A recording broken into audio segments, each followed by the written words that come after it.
Your inner circle's been compromised. Either you can't see that or you don't want to. Hello and welcome to the big ticket interview for Captain America: Brave New World. I'm Mark Ellis, and I'm thrilled today to be joined by two stars of the film, Ramirez and Anthony Mackie, as well as the director, Julius Onah. How exciting is it for y'all? Because it's late January now, and we're getting in the final stretch of this thing. People are about to finally see it. How's that feel? It feels thrilling. You know, we are so passionate about this movie. We've spent a lot of time pouring our heart and soul into it, and we think people are in for a really special treat, so we can't wait to share it with audiences. Well, I got great news for everybody, particularly the three gentlemen sitting to my left, because we did a survey of Fandango users, thousands and thousands of verified users, and asked them what is their most anticipated films for 2025. Brave New World is number one. We did it. Wow. Wow. Yeah. Wow. Look at that. Right, Cap. that's a wrap. Hope Okay. they say the We're same done. thing in March. Done. There you go. Well, I see Danny gets really excited, and then Anthony took like a breath. So it's And that's the entire dynamic summarized right there. In my head, I was like, why are we doing this interview? We're there. We've won. There you go. throw out the note cards. We already sold all the tickets. Exactly. Is that like a mix of excitement and nerves for y'all, or is it just like you guys know the movie, so is it just pure, let's go, let's rock? No, because I've been able to, and I say this all the time, that like life imitated art, art imitated life in this, in regards to working alongside Anthony and Julius. And so watching the work that we all did collectively, seeing it pay off, and even in this last stretch of ADR, of going in there and tweaking a couple audio lines here and there and seeing what we did, I'm just excited for people to watch that. Just because, I mean, obviously, I haven't watched a cut yet. So I'm also excited to see what we've done. So. You and me are in the same boat there. Yeah, I'm really yeah. excited. Anthony, Right. have you As much seen as I do. anything yet? Or you? I've seen a few cuts. My situation is I'm excited for them. Danny, where he is in his career, I remember being there and, you know, what he must be experiencing and what he must be feeling. And I remember when I got the call from Marvel to play the Falcon and what that meant for me as far as a precedent in my timeline of wanting to be an actor. And, you know, when I first met Julius, you know, I got a call from a certain actress which shall remain nameless, and said, you better go in there and tell them you want my boy, because if not, I'm going to come to New Orleans and kick your ass. So I got all kind of threats from this certain actress who is a mutual friend of ours. Shall remain nameless. We shall, not putting her business in the street. But Julius came to New Orleans, and we just chilled and kicked it and really just had a clear understanding of what we wanted this movie to be and what we wanted this character to be and represent, the story we wanted to tell. And, you know, after seeing the movie and the work we've done on it, I'm proud to say that we've achieved that. Like, I'm just really proud of, you know, knowing Julius's work, meeting him, knowing the man that he was, and then being where we are. It's not often you set out to do something and you achieve it. And I'm proud to say, as my friend, that he achieved it. You know, it's so funny, Julius, because I guess I'm at the age now where I feel like 2015 was yesterday, and then you look at the calendar, and it was 9 years ago was the most recent Captain America film, was Civil War. So now it's almost a decade later, and we have a new one, we have a new Captain America. What sort of movies inspired you for Brave New World? Like, what did you look for inspiration? Well, what's been so great about the Cap movies and the corner that they have in the universe is they've operated as these incredibly relatable, grounded thrillers, right? And with this movie in particular, we looked at everything from Day of the Jackal to Les Samurai to these iconic movies from the 60s and 70s, Point Blank as well, and really tried to take the paranoia, that vibe, that ethos, that energy, and infuse it into this film. And I think it's so important for a film like this when you have somebody like Sam Wilson at the center. This is a guy who is an earthy, grounded Captain America, someone we can see ourselves in, someone we can relate to because of the choice he made for how he wants to have his role work as Captain America. So bringing in that style, bringing that energy, bringing that sense of danger and vulnerability. You know, I got to throw it right back to Anthony. I got to throw it right back to Danny too. A big part of the reason I wanted to be here, the last thing I made was a small independent film. But knowing that they were going to bring... Which was very successful. Yeah, and Luce's fan. As soon as I saw the guy who did Luce's doing this, I was like, oh, That's what I said. no Wildly fear. successful with very angry, threatening actresses. I paid her well to threaten you. But knowing the heart and soul that was going to be brought to this was so essential to me, and I can't tell you how proud I am of the heart and soul these two gentlemen put into this movie, and some of the scene work that they do in it is something really, really special, that no matter what kind of genre of movie it is, as a director, it's a real treat to hop on set and know that these two guys are going to give it their all, and that's what they did. So is he this cool like on set, or is he more of like kind of a hard ass? Is it like, as far as the director goes, is he always just laid back and gentle? It's pretty much always laid back. And even if you do stuff to try and rile him up, he's like, come on, guys. Damn, man, I'm literally trying to upset you right now. Like, come on, Wait till the premiere.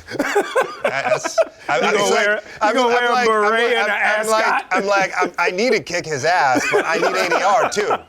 So once I'm done with everything I need, that would be even better. We're at the premiere, we get in a fight. That punch I've been waiting to throw, there it is, right there. No, I mean, Julius, I think he collectively knew how much stamina was needed for the longevity of this process. Yeah. And so I think he was a leader in regards to every single day, knowing where we were at, big picture, but also being able to dive into the minutia of the scene. And so his energy was calming, and it was present, and it was there, but it was consistent. And it wasn't like he had actually a full head of hair at the start of it. He did. Right. Now he needs that director's beret. A Halo Moon afro. Exactly. It's funny, Anthony, I was watching you talk to Danny just a couple minutes ago, and kind of like in your own mentoring way, talk about his matriculation into the MCU, first with the show and now in the movie.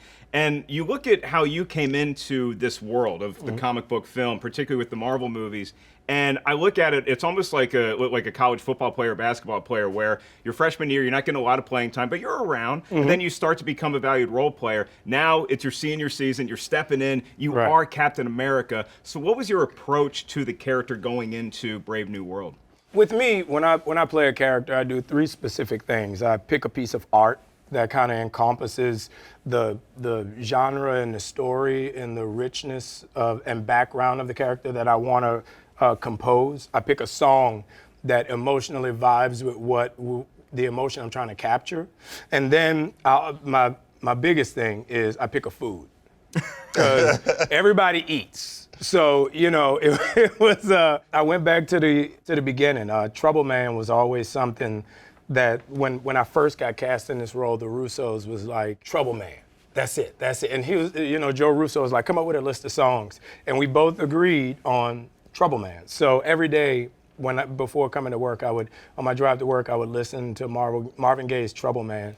I went and I bought very excited, a Romar Bearden piece, because that piece really defined and exemplified what Sam Wilson had become with Captain America. So I found this piece and I got it. So you had money for a minute already. So you had money for a minute. Hey man, I got a beard, and that's all I'm saying. And the food was the hardest part. Right?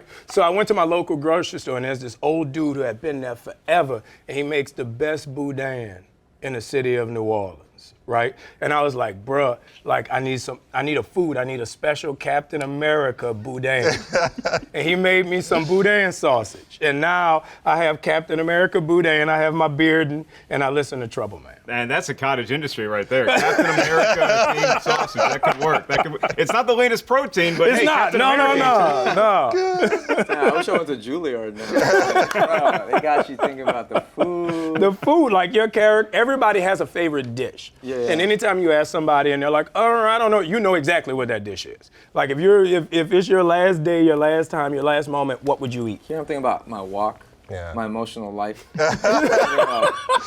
Well, he flies a little bit in this movie, and he should tell you about his training. You went authentic with the flying, right? You went method. He went hardcore. Always, man. Always. I mean, no, you have a little experience being in the air on cinema already, so. But before that, and I said this story earlier today, where my grandma tied these automobile little roads on my arms when I was 7, and I jumped out of a second-story window, thinking I could fly, and they looked like the Falcon wings. And so, full circle, now I'm actually... He didn't fly. No, I knocked myself out, and I woke up in my aunt's hands as she was putting ointment, because I had this massive, And you know when you're a kid and you're crying, but you don't make noises because you're stuck? I woke up like that. I was like, and then I blamed the wind conditions. Oh yeah, it was windy. I was you in couldn't full see. denial, yeah. And I was trying to leap from the edge of the outside railing of a second story into a window. And I just went. That's amazing. It's a great lesson for all the kids out there. If Maybe at that's first what you you don't use. succeed, Succeed. try again. Fly again. Yeah, maybe not try to fly No, with but homemade don't wings. do it. Don't do it. Because I know people sue for anything. Like, don't do it. Never Don't try tell any of that these stunts story at again. home, kids. But I mean, y'all do get to do a lot of like hand-to-hand combat and stunts like that. But just as far as playing Captain America, Anthony, did Chris Evans ever give you any words of advice? Like you're stepping into the suit, did he give you like that pep talk, that mantra, or was it just like, hey, good luck? Not at all. I mean, Chris, my relationship with Chris is so like sibling, bonded brother relationship that it was never an idea of, you can't handle this or you need some information to handle this or this is so much more important than anything else you've handled in your life. It was like, that's kind of like, the thing I love about Chris and how he, Sebastian, and I bonded is we never take anything too seriously until it's very serious. And when it's very serious, it's very serious. And this is one of those things where his excitement for me becoming Captain America let me know that he knew I could handle it. Because I found out from him. And it was just us, like, jumping around in a circle, high-fiving, like, two 12-year-olds that just met Mickey Mouse. So Chris Evans told you were going to be Captain America. Yeah. How was it?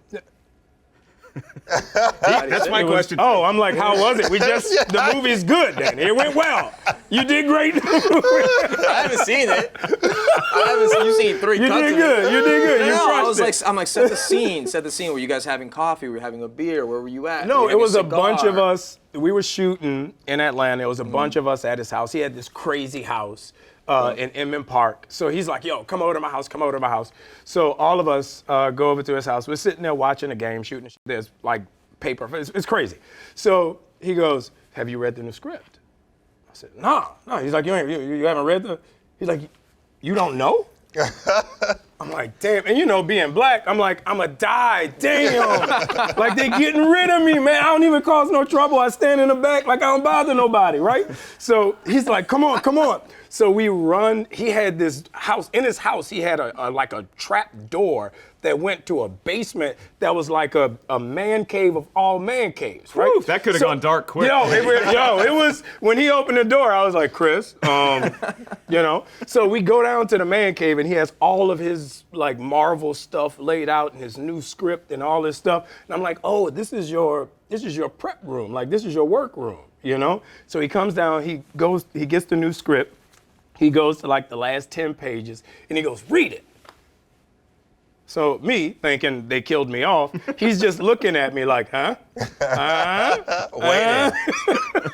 So I get to the part and it's like, I'm reading the scene between us and he hands him the shield. I'm like, so why'd you give me the shield? He's like, because you're Captain America. Like, what? So literally we hug, we jump up and down, like spit. It was hilarious. Then we go upstairs and watch football and, it was a great time, and I couldn't imagine like finding out any other way. That's a great story. Wow. Yeah. Man, all right, so Danny, did the actor who used to play Falcon have anything like that for you? Yeah, he said something like, go get me some coffee and a water. And then he was holding his head. He had a headache. I think it must have been a long night. And he's like, yeah, and a Tylenol too. And that was it. Yeah. It's a good mentor. That was it. Yeah. No, actually, we were in Prague, and it was pre-COVID. And actually, Sebastian set me up for this. Yeah. Sebastian's like, hey, we're all going out. He texted me. He's like, meet downstairs in like 10 minutes. And I was like, all right, cool. I was excited. I'm like, oh, they're bringing me in. This is cool. It had been before we shot the episode where I get the wings. And so at that point, I was like, trust nobody. They could cut you tomorrow. they signed you on as to be the Falcon, but it's not happening. And so in my head, I'm like, all right, this is a cool invite. I go downstairs. It's you and a couple of the gang just by the bar. And I'm like, all right, cool. And I text Sebastian. I'm like, oh, I'm down here. And Sebastian's like, nah, I'm good. I'm staying. And I was like, interesting. And so Sebastian stays and works on his script. Right. And we hit the town. And I remember it's like 5 a.m. And it was just one of the wildest nights out. And yeah, no, I felt like part of the gang then. You've been But Sebastian set me up. He was definitely initiated. No, Trying to jump out a window with him? No. I got experience doing this. Watch this, guys. Watch this. Party trick. No, but I remember the next day, Sebastian's like, how was it? I was like, you son of a you set me up. Yeah. That's great, man. It's great and refreshing just as a fan of this franchise to see how excited y'all are playing Captain America and Falcon respectively. And Julius, for you, I'm so excited. I think a lot of fans are really reacting to Red Hulk, that they've seen the quick shots in the trailer. What's it like seeing that all come together with Harrison Ford's performance, with the VFX team, and getting to see Red Hulk on your monitor for the first time? It's surreal, it's incredible, it's exciting. I gotta tell you, when Red Hulk first became a possibility in this film, I just smiled. I was smiling like a kid, and that's when I knew this was the right idea and the right moment to put him out there in the world. And having an actor like Harrison Ford play Thaddeus Thunderbolt Ross, knowing that he's gonna have scenes with Anthony Mackie, gonna have scenes with Harrison Ford, dog. It's you know, the Hulk character is such this expression of pure id, but there's something about, especially a rage Hulk, that is so relatable and exciting for an audience as well too. But there's also a real thematic core when it comes to the expression of that anger in this film and what it means about the conflict at the center of this film. So it's not just like the inner kid in me that's excited about it, but the director or the storyteller in me is also excited about where this goes and thematically what this film has to say, which is part of what I think makes it a really exciting Captain America film. And, you know, it's sitting side by side with everything that these gentlemen have been a part of in the past, I think is gonna be a real treat for audiences. Anthony, who's more intimidating to sit across from and have to fight with, Harrison Ford or Red Hulk? This being my second time working with Harrison Ford. Harrison is probably one of the coolest brothers I've met in the film business. And I was surprised by that because the first movie we did together, he was extremely cool. Like I had a great role that was cut down to a scene and a half. I'm sorry about that, man. Yeah. I mean, Hollywood used to be real, dog. You're stepping into some light work right now. It used to be real. When in the world of DVDs, if the director come up to you and go, hey, all your stuff made it to the DVD. Oh, that's what it used to be, right? Now, if you in it, right? So at the premiere, Harrison Ford came up and talked to me. I was like, yo, Indiana Jones, cool, right? So when he came back and we did this, I was really surprised. Like Danny always tells the story, you know, we're just kicking it. And usually a star of Harrison Ford's size goes to his trailer or they put up a tent and surround him with bubble wrap, you know? But he just came in, peanut butter and jelly sandwich, chopped it up. Yep. Like just a great time. And he did that he never left set to do like his famous stuff. He was always one of the cast. He was always one of the actors. So it was never a thing of intimidation. Even the first day I worked with him, I got nervous. And he pulled me to the side and he was like, relax, kid. Yeah, relax, my bad, Harrison, damn. Right? You know, I would echo that too because I went over to his house to meet him in the very beginning of the process. And I was so nervous. And then he just started telling the most raunchy jokes. And I'm like, it's gonna be okay. And then he, you know, he gave me a whiskey and then he gave me another whiskey and I'm like, I can't keep up with this guy. I'm like, I'm a lightweight with him, but he's just the realest, most down-to-earth dude. And what an honor, what a treat. Yeah. It's awesome to hear. And I imagine for a director, because these movies are known for like their post-credit scenes, I assume we get those in this movie just so everybody knows to stay until like the end. You know, everybody should stay, but you know, I'm not trying to get shot. I don't know what's going on. My last question for you, Anthony, is I guess I'll refer to him as your colleague, Tom Holland. And he asked you at Comic-Con about not having your own movie. So the cameras are rolling. You have the worldwide audience at your fingertips. Would you like to take this opportunity to formally invite Tom Holland to the premiere of Captain America: Brave New World? Well, Tom and I have talked in private. And, you know, I went to the UK and we had a conversation and I had to let him know what I was thinking. And now we good. You know, we drunk some Biro Hero and, you know, chopped it up. And I'm very excited for how he feels to be made public. because he was correct. There wasn't a Falcon movie. There's a Captain America movie. It wasn't a personal comment. It was a character comment. So, you know, we talked about it. We talked about it. Now we good. I'm just going to let Tom know. You may want to go ahead and head to Fandango to buy your tickets because I'm not sure how this story's going to end, but we're all waiting with bated breath. Everybody out there can get tickets at Fandango right now. February 14th is when Captain America Brave New World hits theaters. For the cast and director, Julius Onah, my name is Mark Ellis. Thanks so much for joining us here for the big interview. And if you happen to be in the New Orleans area, maybe ask for some Captain America boudin. Yeah. There you go. Yeah, it's good stuff. If you like boudin. If you don't like boudin, it ain't.